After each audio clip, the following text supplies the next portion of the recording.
If there's one player who always kept fans guessing, it's got to be Tommy Hutchison. From the truth finally coming out about his sudden exit from Blackpool to the stir he caused with his offhand comments about Kevin Keegan's father, he was never short on surprises. Hutchison's career was never short on drama, and it all started with the way he left his first club, Blackpool. When Hutchison decided to make the move to a lower athletic, it wasn't exactly a smooth transition. Apparently, he made the switch without giving the required month's notice, and that didn't sit well with some people. In fact, it stirred up quite a bit of drama. There was even talk that as a result of his sudden departure, he wouldn't be allowed to work as a painter or decorator again in his hometown of Fifeshire. For a young player trying to build a football career, this was an unusual situation. Normally, when a player moves clubs, it's a straightforward process, contracts are sorted, terms are agreed, and everyone moves on. But in Hutchison's case, the way he left was very strange. Some people questioned whether he had acted too hastily, while others wondered if there was more to the story. But if that situation had people intrigued, his comment about Kevin Keegan's father left everyone downright shocked. In what seemed like a light-hearted moment, Hutchison once made a comment to Kevin Keegan that caught many people off guard. He joked that Keegan's father would need a winger and a full-back in heaven. On the surface, it may have just been a casual remark, the kind of thing players say to each other without much thought. But for some, it came across as a bit insensitive, given the personal nature of the topic.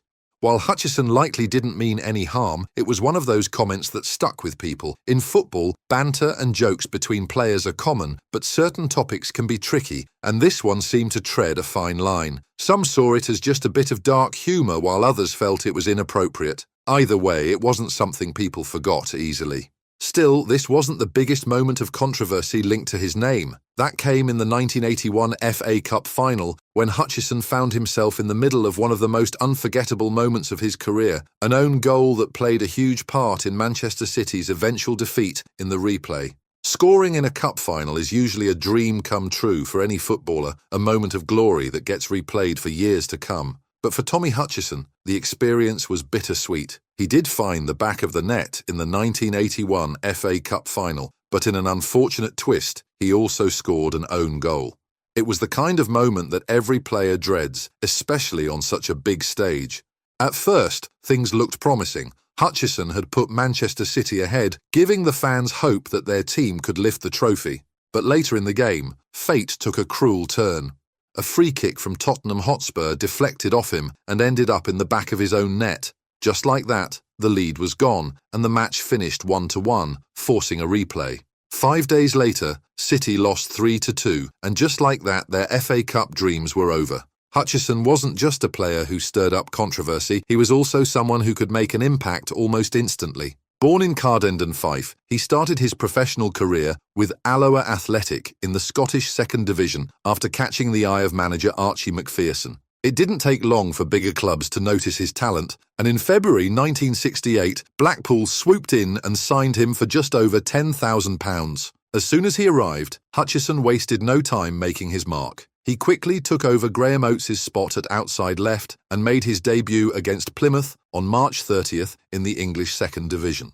Blackpool had been struggling to keep their promotion hopes alive, but with Hutchison in the squad, they suddenly found a spark. Out of the final 9 games of the 1967-68 season, they won 8. It was an incredible turnaround, but heartbreak followed. They missed out on promotion on the final day. The following season brought change as Les Shannon took over from Stan Mortensen as manager. Shannon wasted no time in leading Blackpool to promotion to the First Division in 1970, but the success was short-lived. Just 1 season later, the club was relegated, forcing them to regroup. In June 1971, Bob Stokoe stepped in as Blackpool's new manager, and he saw something in Hutchison that he wanted to refine. While Hutchison was already a talented player, Stokoe believed there was one key area that needed work, his crossing ability. Determined to improve, Hutchison took the advice to heart, further developing his game. By 1972, Tommy Hutchison had already made a name for himself, and it wasn't long before bigger clubs came knocking. Coventry City's manager, Joe Mercer, was especially keen on bringing him in. The club put £140,000 on the table, plus Billy Rafferty to secure his services, and Hutchison didn't hesitate. The chance to play First Division football regularly was too good to turn down. Once he arrived at Coventry, he didn't just fit in, he thrived. Over the next 8 years, he became a key figure at Highfield Road, making 355 appearances and scoring 30 goals. Many believe this was the best football of his career. During his time at the club, he earned all 17 of his Scotland caps, proving just how vital he had become. He was so well loved that club chairman Derek Robbins nicknamed him Mr. Magic, and the fans couldn't get enough of him. In fact, they voted him Supporters Player of the Season 3 times, a record no other Coventry player has matched to this day. But after nearly a decade at Coventry, a new challenge awaited. In October 1980, Manchester City manager John Bond made Hutchison his first signing at Main Road, paying £47,000 for the veteran winger. It didn't take long for Hutchison to find himself at the centre of one of the most unforgettable moments of his career. In the 1981 FA Cup final against Tottenham Hotspur, he had the rare distinction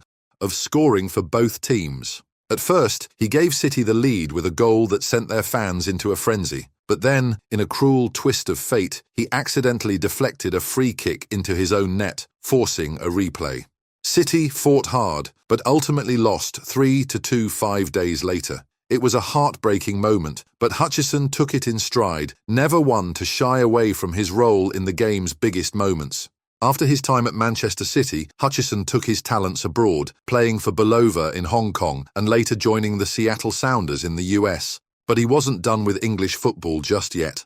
In 1983, he returned to the UK to reunite with John Bond at Burnley. And when Bond moved to Swansea City in 1985, Hutchison followed, making it the third club where the two worked together. When Bond eventually left, Hutchison stepped up and took over as manager, leading the club through a tough period after they went into liquidation. Despite being well into his 40s, Hutchison still wasn't ready to hang up his boots. In September 1989, just shy of his 42nd birthday, he made his debut in European club competition.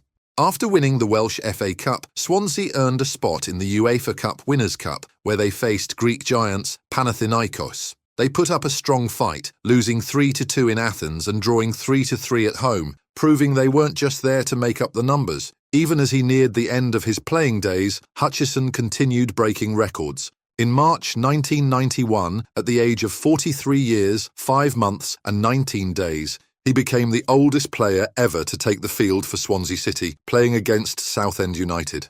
He spent 3 more years at Merthyr Tydfil, finally hanging up his boots in May 1994 at the remarkable age of 46. By the time he retired, he had played over 1,000 first-team games, an incredible achievement that spoke volumes about his durability. Hutchison's club career was filled with ups and downs, but his international journey with Scotland was just as unpredictable. He earned 17 caps for his country, a solid achievement, but many believe he should have had even more. One of the biggest highlights of his international career came in 1974 when he represented Scotland at the World Cup in West Germany. Being part of a World Cup squad is every footballer's dream, and Hutchison had reached the pinnacle of the sport.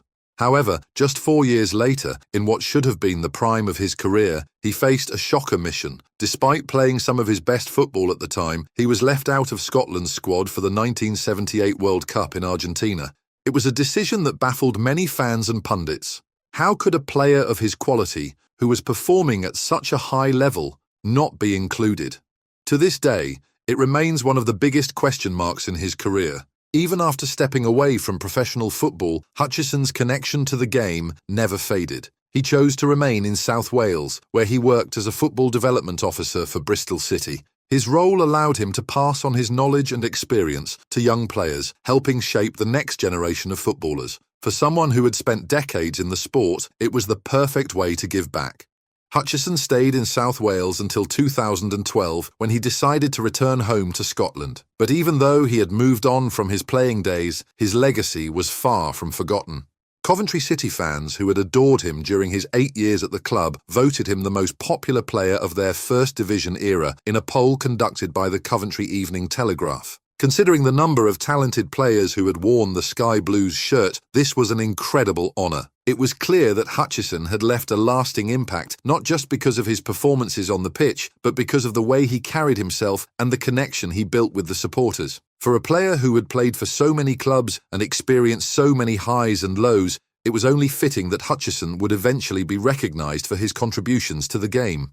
In April 2006, he was inducted into the Hall of Fame at Bloomfield Road, home of Blackpool FC. The ceremony was a special moment as the Hall of Fame was officially opened by former Blackpool legend Jimmy Armfield. The Blackpool Supporters Association had organised the event, allowing fans from around the world to vote for their all-time heroes. Each decade had 5 players inducted, and Hutchison rightfully took his place among the stars of the 1970s.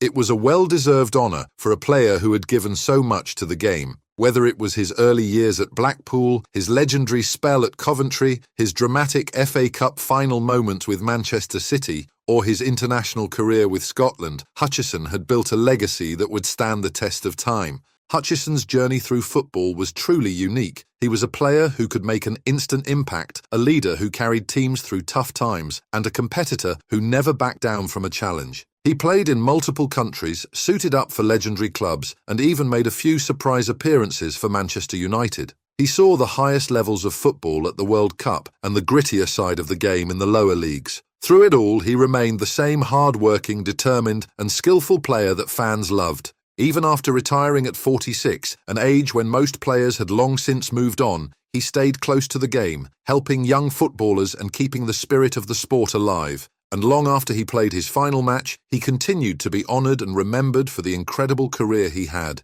That wraps up today's video. If you enjoyed it, don't forget to hit that like button and subscribe so you never miss an update. Thanks for watching.